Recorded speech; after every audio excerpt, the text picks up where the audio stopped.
or on my face. There we go. We're doing a job for free, and the reason why we're doing the job for free is because we made a little mistake.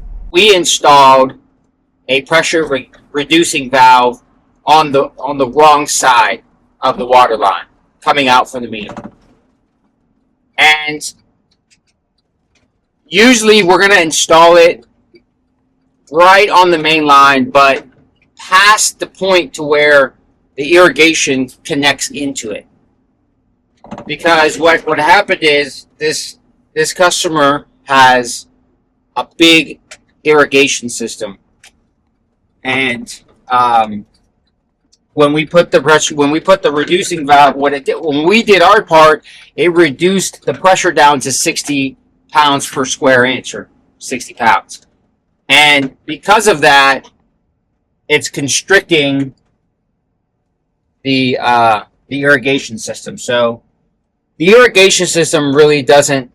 We're never really supposed to regulate the pressure when it comes to the irrigation. Like, if it's 125 pounds of water coming in from the main, then that's essentially what the irrigation system's going to get. What we're going to do is we're going to just cut it out, and then we're going to just move it over so it goes past the tie-in.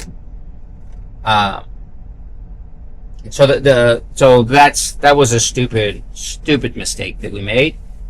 This actually, if we look at it on the bright side of things, because we now have to modify our work, we had to expose some of the pipe for the irrigation. Let me close this up real quick. And we found like a little dribbling of water. There's like a huge root ball that is covering up the pipe. So, right side of things, or the net positive of this, is that they're going to get a free repair. So let's shoot over there and I'll just show you what's going on, what it looks like right now, and then we're going to show what it looks like after we fix our mistake. So, learning lesson. So, there's the water line. And you can see where the irrigation comes up, it splits off from there. So really the flow goes out the meter and then over to the protective valve box, then looping back down and go right just towards the under the driveway. But at this point, the PRV is not supposed to be up there. It's where we have it cut. It's supposed to be right here after this irrigation. So we ended up just removing the reducing valve altogether. Keep in mind that they already had safe pressure to begin with. For me, putting one in is just like a safeguard, because in the event, or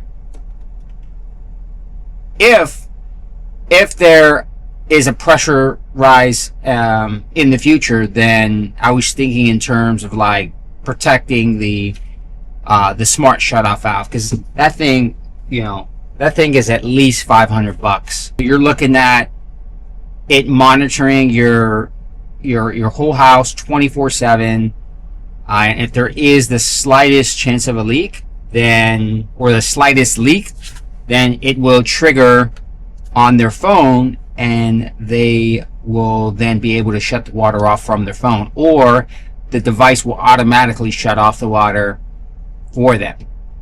That shutoff valve can handle up to 125 pounds. We're nowhere near that. So there was really no need for one. She would have told us to put it in anyways, because I was like, hey, look, why don't we just put this in just as a safeguard if that ever does happen. But she's like, nah, just take it out. The bright side is that we didn't even really charge her for that. Like, she paid for a big lump sum of services for her water heater, and then of course to put that shutoff valve in. So we just included the reducing valve at no cost.